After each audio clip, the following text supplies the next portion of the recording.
Que bacana. E como começou esse trabalho com música, cara? Cara, pra mim foi super tarde. Não foi. Foi tarde? Foi tarde, não foi? Foi de supetão, assim. Eu tava. Na época eu era jogador de clube de base, né? Futebol? De futebol. Que bacana. E Engraçado, em outras conversas que a gente teve, você falou Sim. que estudou com o André Guedes. Sim, tive o André, foi um baita professor pra mim no começo e.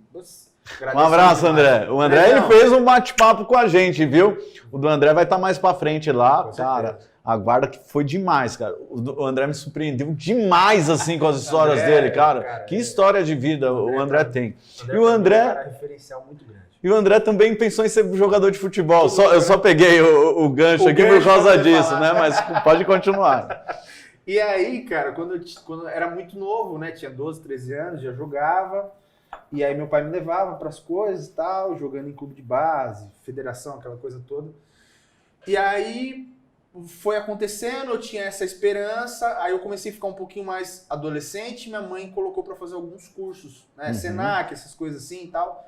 Curso de especialização para você poder, tipo, trabalhar como menor aprendiz. E ela tava vendo um trabalho para mim e tal. E, cara, perto dos 14, 15 ali, eu comecei a tocar violão e tal. A parada começou meio que dar uma vontade, ter vontade de aprender, mas, tipo assim, não tinha tanta condição. Meus pais não só não apoiavam tanto, mas, tipo assim, a vida que eles tentavam dar, eu sou filho único, né? Tentavam dar pra mim, era uma coisa, tipo assim, confortável. A gente morava aqui perto, a gente morava no José Bonifácio, aqui ali perto da 103DP, ali na Coab 2. Coab 2. Ali na Coab 2. O André também da Coab 2, né? As histórias se misturam. Ele falou que tem uma malandragem da galera da Coab 2. Falou que o segredo tá na malandragem da galera. O segredo tá na malandragem. E aí, cara, eu comecei a ter um gosto muito peculiar pela música. E na escola eu já tocava violão. Tentava arranhar algumas coisas, a galera me ensinava. Você tinha dificuldade ou você sentia que você era um cara que nasceu com um dom? Não, tinha muita dificuldade. Tinha muita dificuldade porque eu, bicho, não sabia fazer um acorde, assim, era muito, não foi do nada, assim, a parada. Então é legal a gente deixar pra galera que às vezes tenta aprender, né? Muitas vezes a pessoa tenta aprender sozinho e às vezes não consegue, acha que ela não vai conseguir tocar nunca, né? E você teve essa dificuldade que a galera passa no começo. É uma das coisas que move a gente, assim, né? Ontem eu falava de um assunto que, cara, não só me emocionou muito, mas é de um cara que é uma referência muito grande pra mim, que é o Cacau Santos. Um beijo, Cacau, um cara que é um paizão pra mim. Bacana. E ele falou pra mim, fez uma pergunta ontem, tava uma roda, eu, a Pozão, o Nenel, ele e o Elias, e mais alguém, eu não lembro quem era. Mas eu acho que era nós 5 a roda. E aí o Cacau falou assim, o que te motiva a tocar? A felicidade. Porque às vezes a pessoa critica, né? Vê, muito dançarino, dança demais, se expressa demais. O que te motiva a tocar? Ele mostrou uma foto, 14 anos, em cima da cama, com uma parte que não andava. Teve um problema. E eu olhei e falei assim, é isso. O que te motiva? O que motivou? Foi o meu começo, a dificuldade que eu passei, que eu não tinha. Eu lembro quando eu ganhei falando dessa parte, eu ganhei um violão tonante e uma guitarra com uma corda do meu vizinho.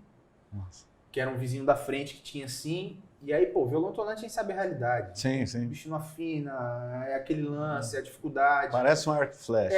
E meu pai, ele tava focado em me fazer virar jogador.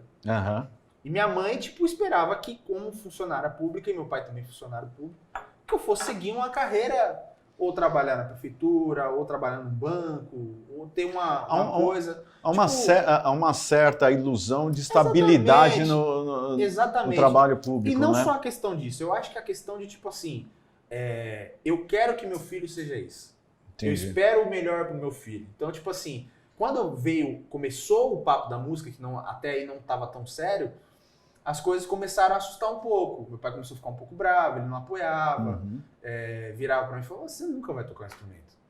Eu nunca, você não tem, bicho, não tem talento pra isso, você não tem aptidão pra parada, esquece isso daí, esquece violão, esquece guitarra e tal.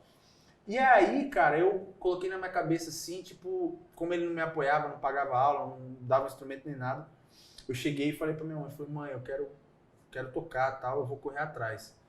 E aí ela falou, e como que você vai fazer isso? Eu falei, não sei, mas eu vou. E aí eu comecei a ver, na época o Cifra Club tinha 2 vídeos no YouTube dos caras. Tipo, era muito recente a parada, assim. Eu tava, tipo, com uns 14 para 15 anos, assim.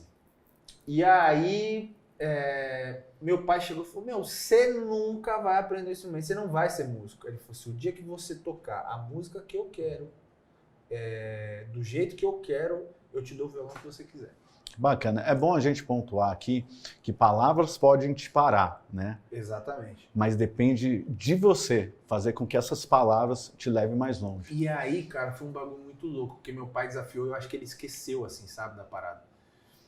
E eu aprendi esses 6 meses de violão, eu lembro que, cara, era muito, é muito besta, assim, né, mais falar, mas na época, eu e a galerinha da sala, o que tava estourado na época era Vitor e Léo, por exemplo. Uhum. Então, tipo, aquelas coisas, as músicas desses caras foram o meu começo para poder ter aula de percepção, harmonia, improvisação, falando de solo. Sim. E aí a galera fala, pô, mas sertanejo, bicho, pois é, mas era a minha realidade. Eu ser leigo musicalmente naquela época fez aquilo ali ser para mim a minha fonte de inspiração para começar a estudar o instrumento. E é legal que a gente estava conversando com o Guto Marques, né? E você comentou que tem vontade de fazer um trabalho sertanejo. Será que essa lembrança do seu começo?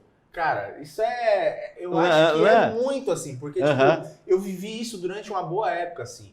Porque, pô, na época da escola, aquela coisa de adolescente, de paquera e tal, você quer tocar sertanejo por quê?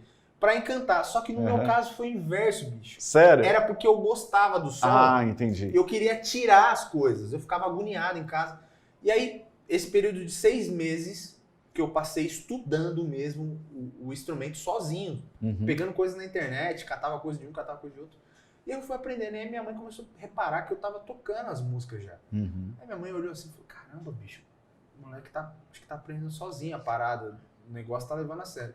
Aí teve um dia que eu cheguei na sala, bati no sofá e falei, pai, pode escolher a música que eu vou tocar. Aí ele deu uma assustada, assim, ele deu uma travada. E aí ele olhou assim, falou, tá bom, toca tal música, tal música, tal música. Aí eu falei, beleza. Eu fui lá, catei a cifra, falei, pode cantar.